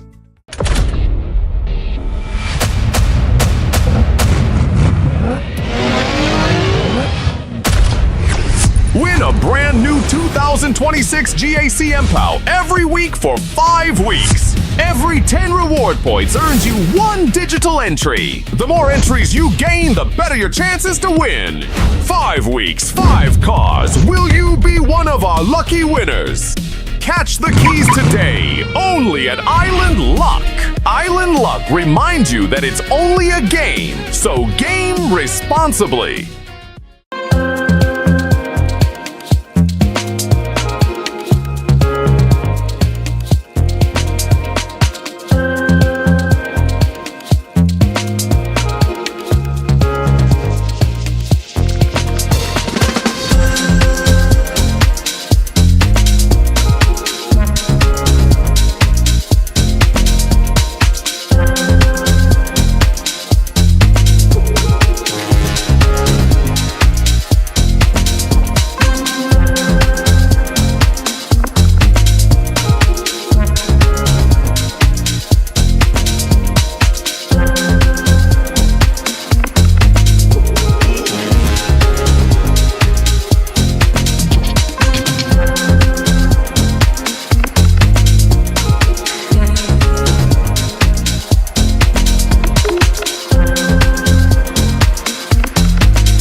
Welcome back to Beyond the Headlines. Well, you know we celebrated the nation's 52nd independence anniversary last week. But listen, the entire month, this is what we do. The entire month is a month of independence celebrations and observances. Well, how about this one? Did you ever think about this part, how you can celebrate and have fun? It is an Independence Zumba Concert. So it's officially the 242 Zumba Fitness Independence Concert. Before I introduce the guests, I just want to say that, it's a Zumba fitness movement. What they have dubbed it for just in time for this whole independence season is a fitness independence concert. Now, I have never heard of that. I've heard of Zumba, but I've never heard of a Zumba concert. And in this instance, an independent Zumba concert. And so let's get right into it. Let's meet tonight's guests and talk about some fitness, some Zumba, some having fun, and how is this concert gonna just play out, really, all happening tomorrow. Welcome to Beyond the Headlines, Deidre McEwen and Allison Taylor. Ladies, hello to you. Happy Independence. Welcome to Beyond the Headlines. Thank you, Shanique. Thank you for having us. Thank you for having us. It's good to see you both. I just get the energy already. Listen, I know, right? Let's get into this whole Zumba concert, especially wrapped around our 52nd anniversary of independence. What went into the thought? And please give us an idea of how this is all going to play out. Well, Zumba is a Latin-based dance fitness initiative, and it's something that started to progressively grow within the country, and a bunch of Zumba instructors decided to get together and say, hey, let's see if we can pool all of our resources and have one umbrella. Oh, this is going to be major, because yes. I know, Deidre, that you have a Saturday, every Saturday Zumba dance experience, and it's a gospel Zumba dance experience yes. each Saturday. But are you saying at this event, this concert tomorrow, is going to be several Zumba instructors? Yes, yes. It's a total of how much? Maybe 10, 12? 12 of us? Yes, yes. Allison say, don't leave me out. So this is awesome. Yes, go ahead. Yes, and so in true Bahamian style, we took it over. Like I said, Zumba is a Latin-based initiative.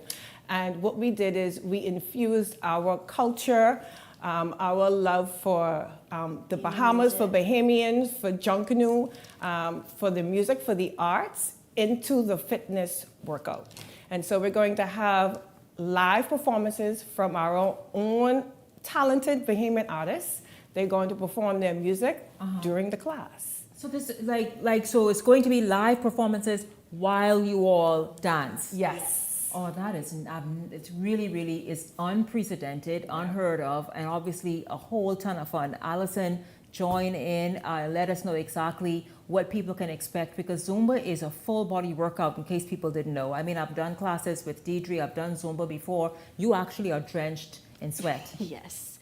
So what they can expect is a regular Zumba class, but on an upscale level. You will have the live performances. You will also have vendors that will also be selling at the event. And we will also have prizes and surprises. The first 52 persons, they will get a fan, as you just see. Oh, you're kidding. You'll get one of these. Yes, right there, the beautiful fans. Yes. And we'll have a Zumba event with all the live performances, hearing them as they sing, as we dance, sweating, having fun, being with everyone from every Zumba class here inside the New Providence. Really awesome. So it's a coming together of all these various. So is it going to be one after the next, or because I know it's in a huge space, so are people going to be sort of this area, that area, everything happening at once? How's that going to play out? So we're all going to be on one dance floor, happening at once, a song right after the next. And so each instructor. Yes, so we'll have at least 3 instructors on stage helping lead the songs, so persons can see what's going on for those, especially because it's not only going to be just Zumba participants. We are going to have new participants coming to see what it is about, so they can get experience of what it's like being in a Zumba class, just on an Independence Bahamas level. Yes, I mean, obviously turn up for Independence. But listen, ladies, we all know that, again, Zumba dance is amazing. I mean, I rushed, for 6 seasons with the Valley Boys, and I did it in choreograph, believe it or not. Yes, I did. So I know that dance has such great health benefits. it also helps with depression and mood lifting benefits, but also it's an incredible cardio workout. If we can talk about the obesity level in our nation and how the fact that this type of fitness activity assists people with becoming healthier just with that. So yes, you were right, Shanique. You hit the nail on the head. We are, if not one of the top Caribbean countries that has a level of obesity that is ridiculous. It is, in my opinion, very alarming. And it's something that we need to take more seriously. And we love to dance, right? It's in our culture to move and to just express ourselves. So I think Zumba is a very good option for people who don't know where to start within their fitness journey, and or who has hit a point in their fitness journey where they're looking for something different or something more. It's always good to mix it up too. So it's a good mix, eh, Allison? Yes. I mean, if you can talk about too just how, for you as an instructor, you as a health and wellness, I guess, ambassador and leader, given the fact that you are an instructor, how worrisome it is to see in the Bahamas just the obesity rate. Yes, it is worrisome. That's why my brand, especially under the Zumba community, is to make sure you stay active, you keep moving. You don't have to do the exact move, especially when it comes to the Zumba class, but once you keep moving, we are happy. We want to make sure that every step is counting. Mm-hmm. Yeah, it makes a difference. Now, ladies, of course, where is this going to happen? What time? What are people to bring? What can they expect? So it is going down at Anatole Rogers Gymnasium tomorrow, Saturday morning at 8:30 a.m. Bring your energy, bring your water, all right? Bring your money, because vendors are going to be there. And guess what? The Zumba community is a community. So all the vendors there are a part of the Zumba community where they attend the classes. And so we want to spread the love in every way that we possibly can. So come on out, don't come alone, don't be selfish, share the love, bring somebody with you and just have a good time.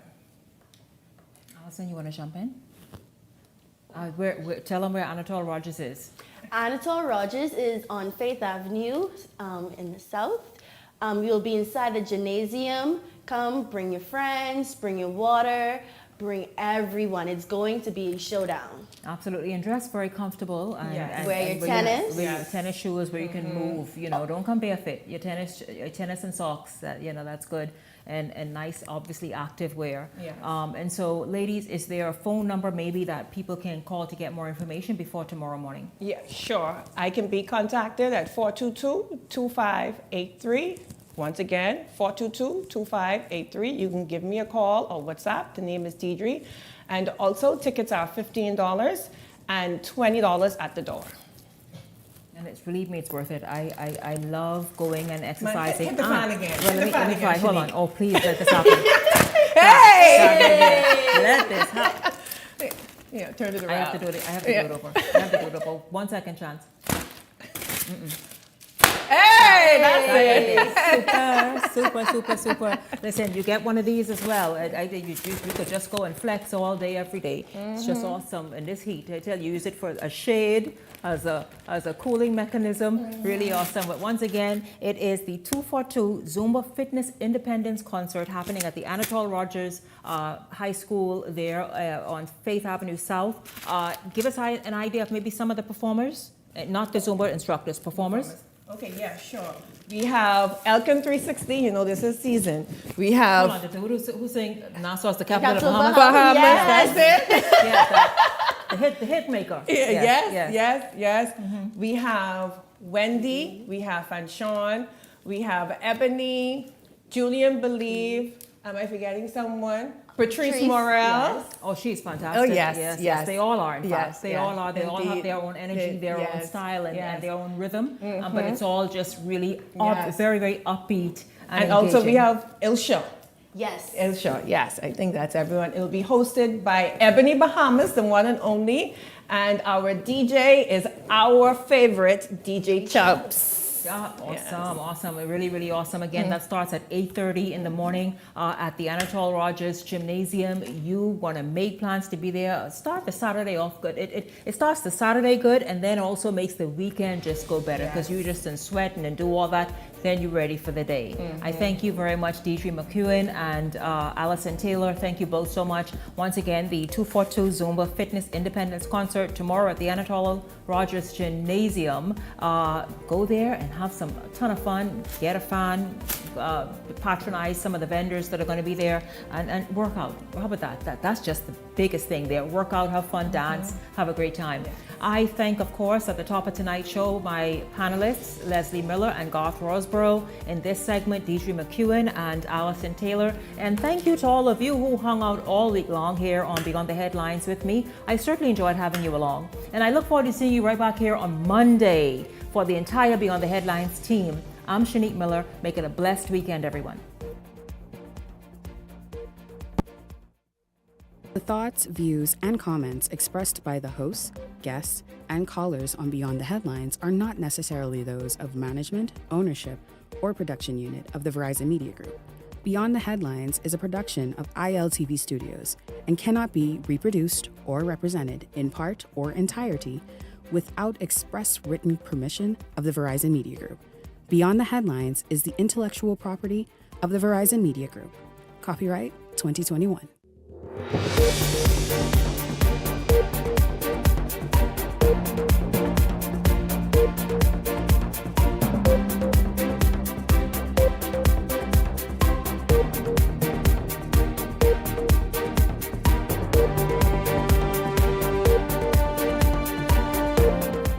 Coming up tonight, as the summer months get hotter, your electricity bill is rising to match. That idea is vexing for a number of you. Well, we have the chairman of BPL here this evening to talk about why those bills are higher this summer after the promise by BPL that you should expect lower electricity bills. Well, we'll talk about that. Don't mix me up. The words of opposition leader Michael Pintard in response to the Junkanoo saga that continues to go on. We'll tell you where that saga stands now. Also tonight, outgoing Immigration Director William Pratt says he did his job and he did it well, and that no union should dictate who sits at the top in immigration. It's all straight ahead for you this evening. This is Beyond the Headlines. Good evening. I'm Shanique Miller. It's great to have you along this evening. It's also Weekend Review Friday, so we will get to some of those stories that had your attention this week. Well, topping tonight, Bahamas power and light consumers are vexed and overwhelmed over their electricity bills. You've heard us talk about it all week. Some are reporting sharp increases that has left their households struggling, buckling in fact, under the weight to keep up. Residents are demanding answers from the Bahamas Power and Light, as many say the surge in rates has become too much to bear. Well, this evening, I'm happy to have, I promised you this since last evening. In fact, I'll tell you, I reached out to the minister, because I'm like, Minister JoBeth Colby Davis, ma'am, hi. If you can spare a minute, because she's out of the country, and thankfully she did return my call. Why are the bills so high? People are complaining. People are saying, where's the promise for lower bills? What can they do? And they said, many people are saying, my habits are the same. I've done nothing different. Yet, why is this bill showing something, what it's showing now? And she said, Shanique, and that's the issue right there. In the peak of summer, in one of the hottest summers on record, their habits have not changed. Well, we're going to speak with Christina Alston, chairman of BPL. Christina, of course, you know her record. She has worked extensively around the United States at a number of the major electricity providers. And in fact, she is always in touch as they continue the energy reform here in the country with what's happening in those other jurisdictions as well. So she is well able to speak to us this evening about what's going on, why, and how long is this going to last. Welcome to Beyond the Headlines. Christina, it's good to have you here. Good evening. Good evening. Thank you so much for having me here. And thank you for giving us this opportunity to kind of talk about the rise in electricity costs. You said something that was really important, is that people's bills are rising, but they haven't changed their habits. And so there's a few points here that I think are really important for us to discuss. So one, I brought lots of little forms and data, but I wanted to look at my individual consumption. I'm a residential consumer just like you. And I wanted to see exactly how my bill was affected. And so I went and looked at my bill from last summer to this summer. And so I'm going to give you some facts and figures. So let's get into it. So one of the things is my effective rate for this year, for this month in June, was 29.76 cents per kilowatt hour. When I looked at last year, that rate was actually 37.67 cents per kilowatt hour. So the bill for how much each individual kWh is costing went down significantly for all of us. For all of us, kWh, kilowatts. Kilowatt hours. Okay. Right. So equivalent to say like a gallon of gas. Right. Okay. So you look at a gallon of gas. And so what was really interesting was I could see very clearly the effect of the equity rate adjustment, the ERA, on my bill. I could clearly see it. The first 200 kilowatt hours, there was no charge. Now, Chairman, you don't get no special treatment because you're the chairman. Everybody, it's on everybody's bill. So everybody got that. Okay. Okay. The other thing was last year, my fuel consumption below 800 kWh and above 800 kWh was exactly the same. But this year, I actually paid less for my energy below 800 kWh, which was exactly what we had anticipated happening under the ERA.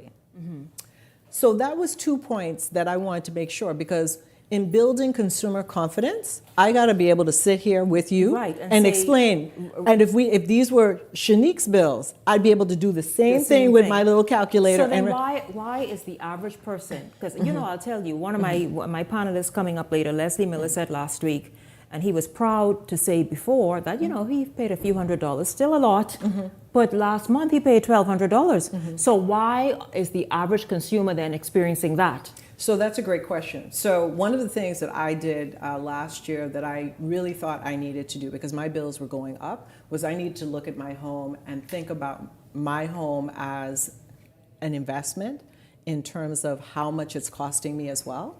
And so I started implementing energy conservation measures in my home. So what did I do? Okay, so let's talk about what I did, and then let's talk about the impact. Okay, so one of the first things that I did was I installed insulation in my attic. So my kitchen area was extremely hot. It was like an oven. I mean, my fridge was sweating. The fridge never cycled.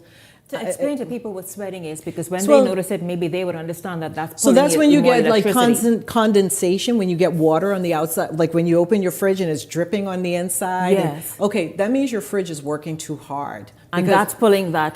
Right. And so it's almost like, I equate it to an asthmatic, or it's like if you put your hands over your face and you're trying to breathe through your hands, that's what your fridge is trying to do when it's not, when the vents underneath are not clean. And that means that it's using a lot more electricity. So one of the things that I did was I insulated my attic space. I also installed a solar attic fan. So I have a little solar attic fan on the top of my roof, and I have soffits that I had them cut into my patio. And so what happens is it allows for really good airflow. And so all of that air blanket that used to be in my attic space now comes out. Sort of trapped. It was trapped. It was like an oven.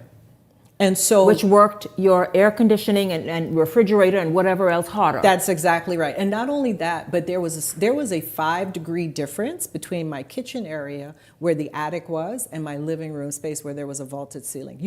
It was like you could feel how hot it was going from my kitchen into this other part of the house. And now the whole house is the same temperature. Now, of course, Christina, I'd like to say this. I, in preparation for this interview, because I'll tell you this was an outrage this week in Parliament and just all over.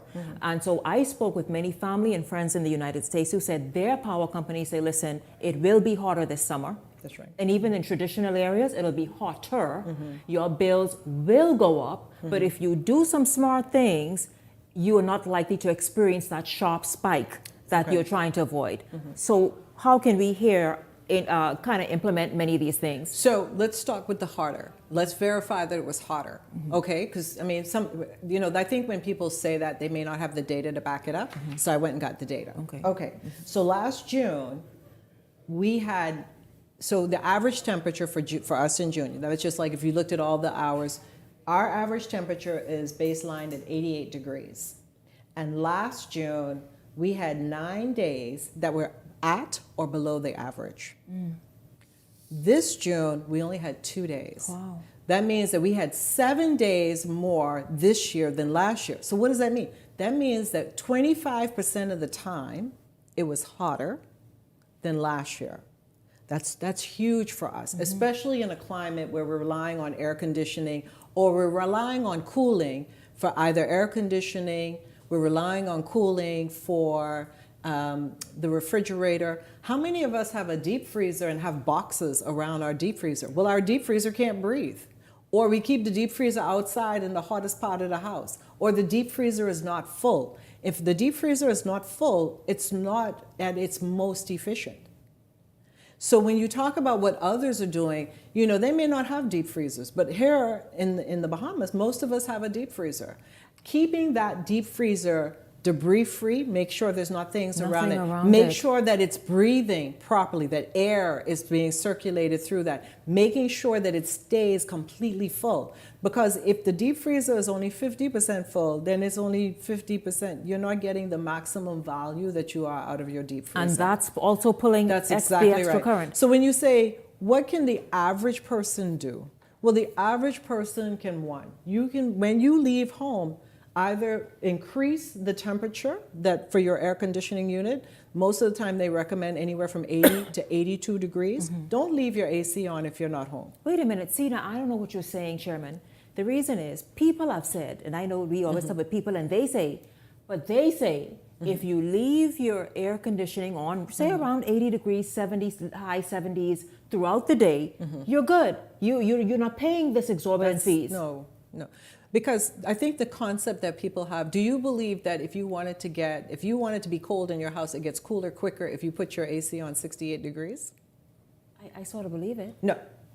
Temperature change only happens over time. Meaning if you're at 74 degrees, you're only going to get to 73 degrees in the same amount of time that it takes from 73 to 72. It does not get cooler quicker. I mean, those are the laws of thermodynamics. It does not get cooler quicker. And so one of the things that we talk about is getting heat out of your house. So I have an attic fan. You may decide, if you get in your car and your car is hot, you roll the windows down before you turn on the AC. You're right, to let that air out. Yeah, so why wouldn't you put the same concepts on your house? Because all you're doing is just cooling hot air.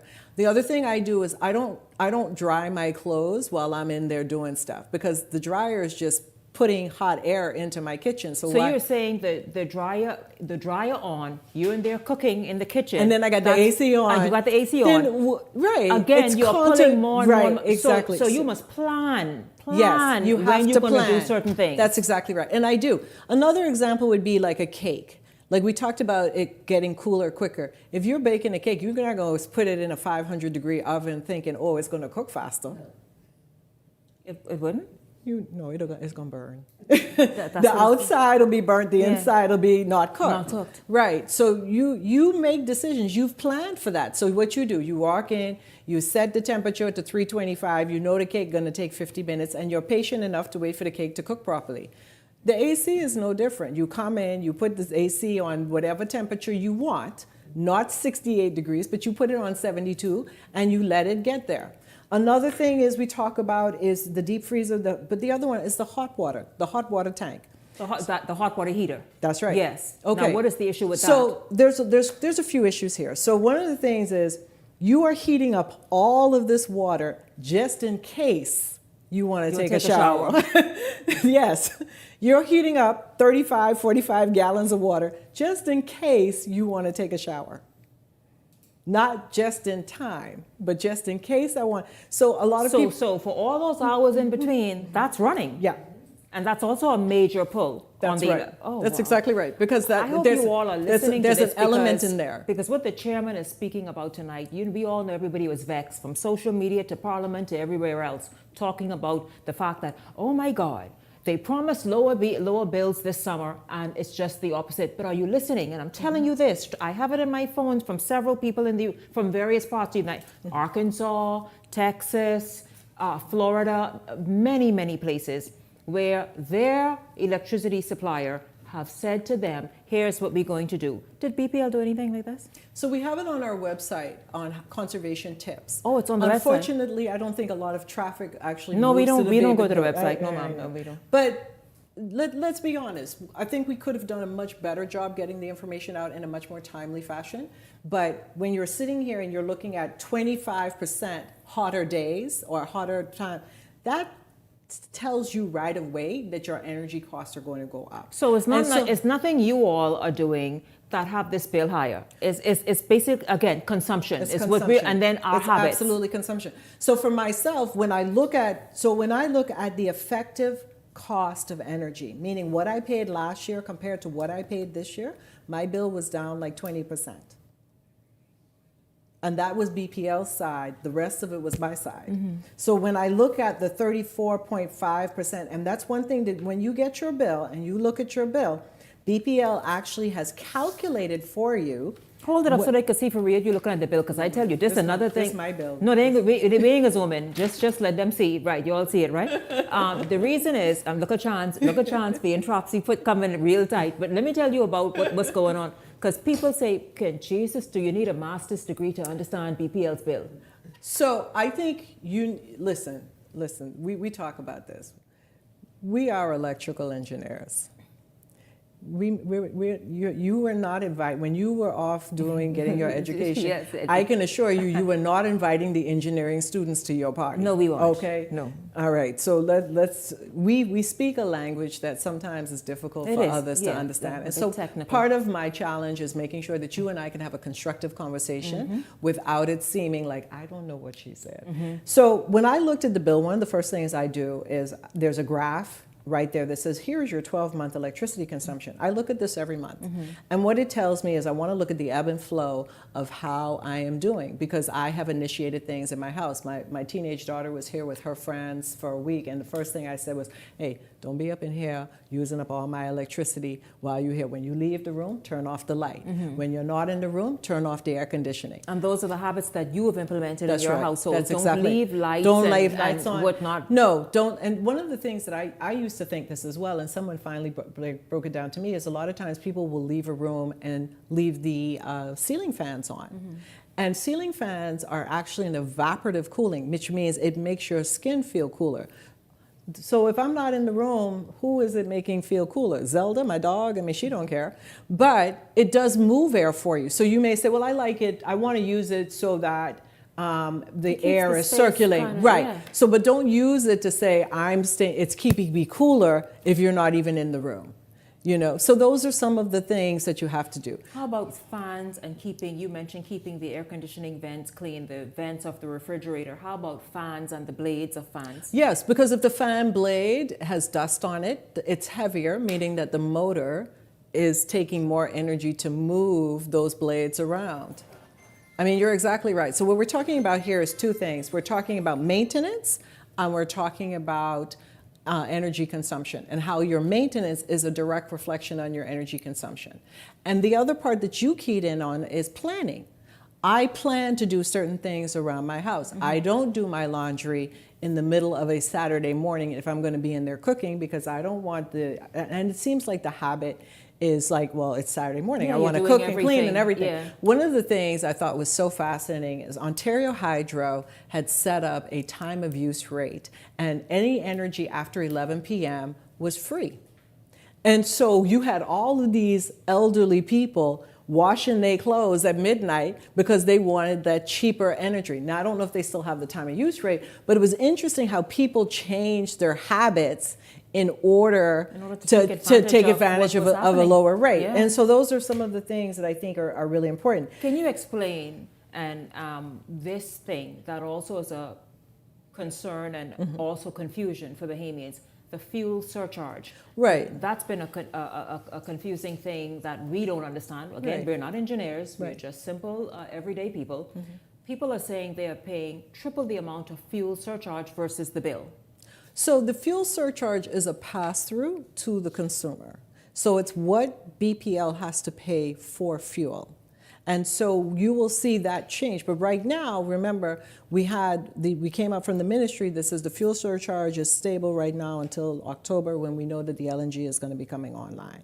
And so your fuel surcharge actually is, again, based on your consumption in kWh. One of the other things I want to point out to consumers is any bills less than $400 do not pay VAT. And so this month, my bill was less than $400, and so therefore I did not pay VAT on the bill. Yeah. That also goes to your effective rate. So when I looked at my bill last year, I paid $70.97 in VAT. This year I didn't pay VAT because I didn't go over the $400. Yes. So BPL as a corporation, we are doing everything that we can in this moment in time to bring these new energy era projects online to reduce the cost to customers. Customers need to meet us to participate in the conversation as well. Yeah. And we're being innovative in this space because we're bringing on technologies we've never had before. This is a part of that conversation. How do you implement energy conservation measures in your own home? Putting your AC on 68 degrees thinking that it's going to get cooler quicker does not do it. Not changing your air filters in your air conditioning units, that is not helpful. The same way you change your air conditioning unit, your air filter in your car when your mechanic does it, you need to do that on your other AC units. So thinking about your hot water in terms of just in time or just in case, that's a personal decision. These are all things that contribute to your overall cost of energy. And so I wanted to share with you, because we talked about what's going on in the rest of the world, right? So I ran some numbers. So let's get back to my bill. So I used, 1,213 kilowatt hours, 1,213 kilowatt hours. If I lived in New York City this month and I got the bill for 1,213 kilowatt hours, my bill would have been $377. My bill here was $361.02. If I lived in Boston, my bill would have been $342. If I lived in Hawaii, this bill would have cost $586. And if I lived in Atlanta, this bill would have been $256. I wanted to say that because I feel like it puts a lot into perspective. It's showing us then that what's happening as those power companies already gave notice to their customers, this increase in electricity and all the other things that are happening as far as electricity and power generation is concerned seems to be happening everywhere. It is happening everywhere. It's happening everywhere. This industry is going through more change, or has been going through more change in the last 36 months than we probably went through 40 years before that. The customers' demands are larger. We're seeing large commercial customers come online in terms of data centers and bitcoins and things like that. Consumption is at an all-time high, but also we're seeing a lot more outages. We're seeing outages we've never seen before. I was going to ask we you had about outages in New York. States, we had outages in Louisiana. Spain lost the entire country of Spain went out for 24 hours and took Portugal with it and the south of France. I mean, we are seeing things that we've never seen before. What we are doing at BPL is we are making sure that we pay attention to what's happening in other places, and we're looking at what their lessons learned are, and we're trying to make sure that as we go through these programs with the new energy era, that we take those lessons learned and look back at us while we're doing things and making sure that we can implement those into what we're doing. So between now and October, when LNG comes on stream, what is it that you want to say to that Bahamian, that BPL customer out there of what the smart things to be doing right now, and even when LNG comes online? So the big thing is we recognize we are in a hot summer. That there's no way about it. If June was 25% hotter than it was the previous June, the big things, your air conditioning, right here you can speak make to them. sure that your AC unit is clean. Make sure that your vents are clean. Think about setbacks. Think about if you're not home, turn it up 80, 82 degrees. Make sure that your vents are clean for your dryer. Make sure that your refrigerator vents are clean. Think about your water heater. Do you really need to heat up the whole 40-gallon tank if you really only need it for 1 hour in the evenings? Be conscious and cognizant of your efforts and make a plan for your energy, because that's what I've done. Very smart, I tell you. A lot of guilty check marks that you were talking about. Just guilty. Thank you very, very much. Well, thank you. The chairman of BPL, Christina Alston, here this evening, answering your questions and more importantly, passing on some wonderful consumer saving tips. So that those bills that everybody been screaming about last month and this week in particular, that we don't have to do that this month, July, and moving on. Thank you so much, Madam Chairman, for stopping by and for speaking with us this evening. Thank you for having us once again. Absolutely. This is Beyond the Headlines. We're going to take a break and come back with more right after this.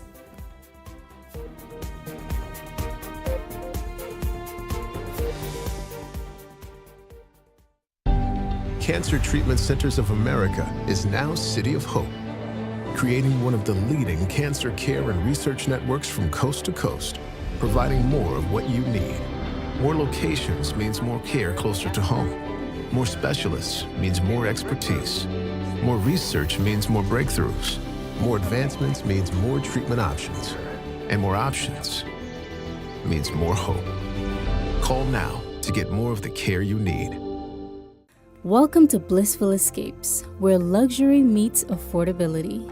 Whether you're seeking relief from aches and pains or simply looking to indulge in some well-deserved pampering, relax and detox in our infrared sauna. Enjoy a soothing Swedish massage or an invigorating exfoliating body scrub. We also provide advanced facial treatments using cutting-edge technology, including hydrofacial, microneedling, and microcurrent therapies, located at the shops of Cable Beach Plaza. Keisha, one thing with you ain't never have no money. I just sent Miko inside Wendy's just now because Wendy's having their summer promo. Just hot cash, girl. Yes, hot cash. But anyway, we did this one right now. We trying to win this $10,000. And even if you ain't win the $10,000, you can win $2,500 every week. Even if you don't get no ride, Keisha. Anyway, Keisha, I go on Miko Reach. Bye. All you gotta do is upgrade any combo between 1 to 12 to medium or large. And they get this new spicy chicken club sandwich. But I just sent Miko inside there for from June 24th to August 1st. You ain't getting the Wendy's, that's on you. But don't ask me for no money when I win. Edenwell has expanded their testing menu. We now offer blood work, drug screening, and so much more. Our hours of operation are Monday to Friday, 7 a.m. to 5 p.m., and Saturday, 8 a.m. to 1 p.m., located on 11 Madera Street. We are here for all of your laboratory needs, with fast and reliable lab work done by our friendly and knowledgeable staff. Let us help you take the needed steps to stay in the know about your health. Let's keep working towards a healthier you. Stay Eden well. This segment is brought to you by EV Motors Fleet Sales Division. For 2026 commercial vehicles, call 821-2403 today.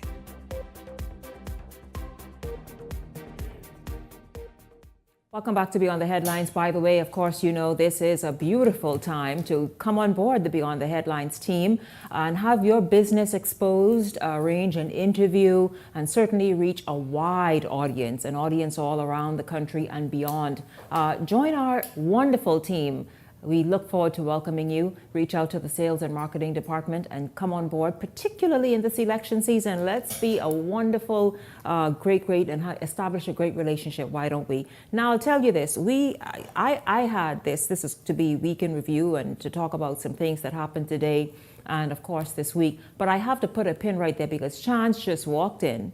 And Garth showed up late. I was wondering where he was. Leslie and I here waiting. I just got done, as you saw, speaking with the chairman of the BPL, Christina Alston. Garth walked in robed. When you all see this, you will not believe it. I myself am wondering, what is this about?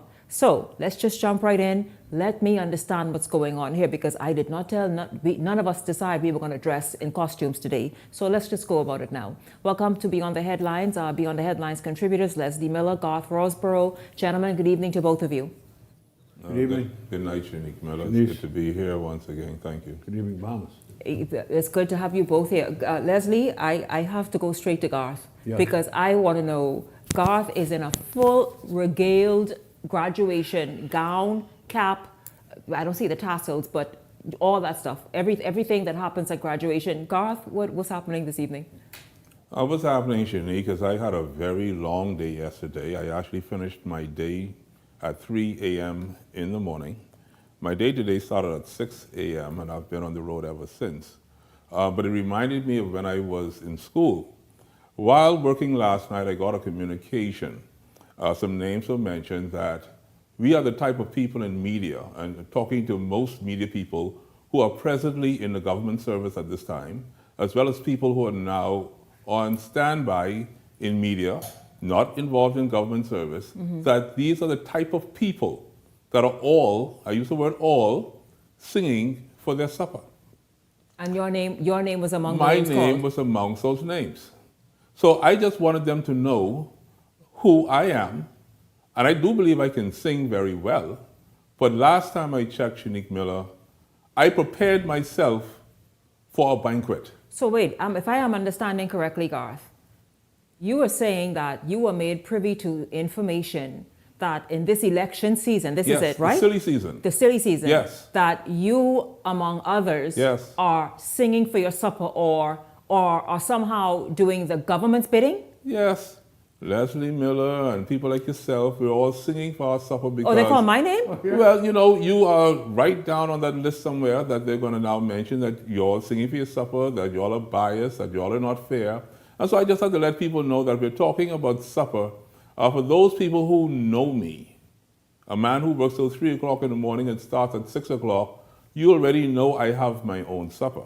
What I'm looking for in life, however, is a banquet, Shanique Miller, a banquet. And the way the banquet works is this. I started my life going to school in Jamaica. That's called a bachelor's degree, Shanique Miller. That's a 4-year program of sacrifice, working 2 jobs in Jamaica that I finished. This same degree right here in 1991. Okay?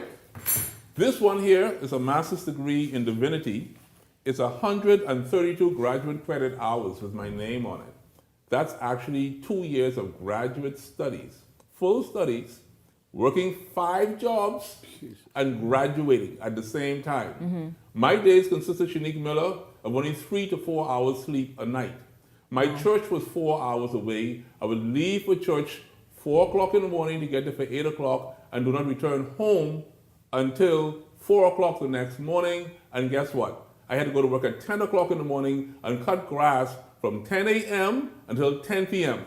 This degree reminded me of that, okay? Here's another singing for your supper situation.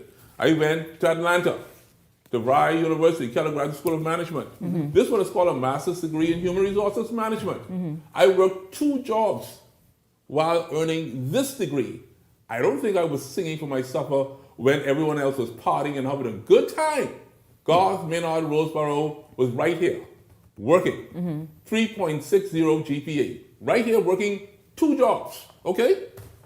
For those who cannot afford to go to school, life is not afforded you to that, this is what I do. It's called a book. For those who don't know what a book is. I read books. You know what this book says? The Millionaire Next Door, Shanique Miller. If you really want to get ahead in life, you don't sing for suppers. You study, you show yourself approved, and you move forward in life, and that is how you are rewarded. But Shanique Miller, just but. Yeah, go ahead.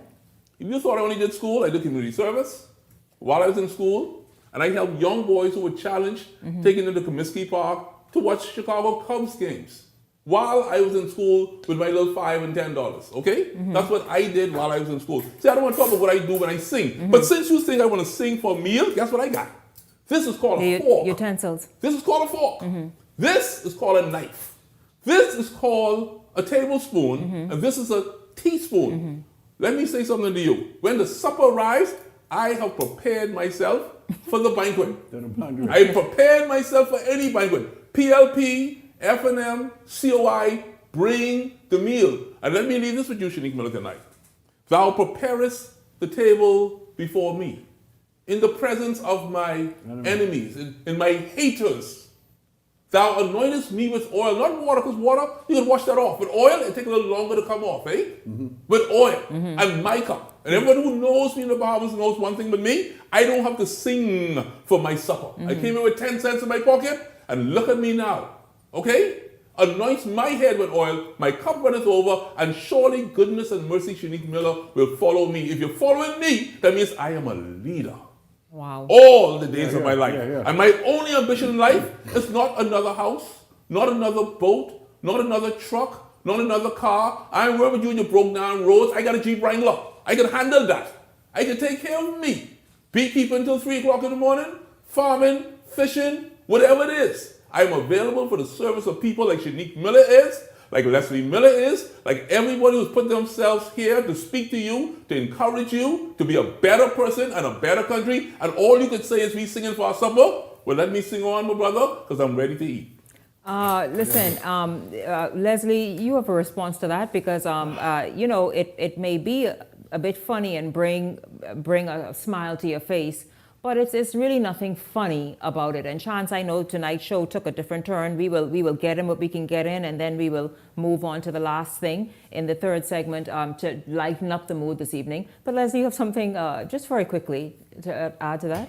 I find it incredible that, you know, this WhatsApp sites and what have you, I look at them sometimes. They go after everyone that they can go after.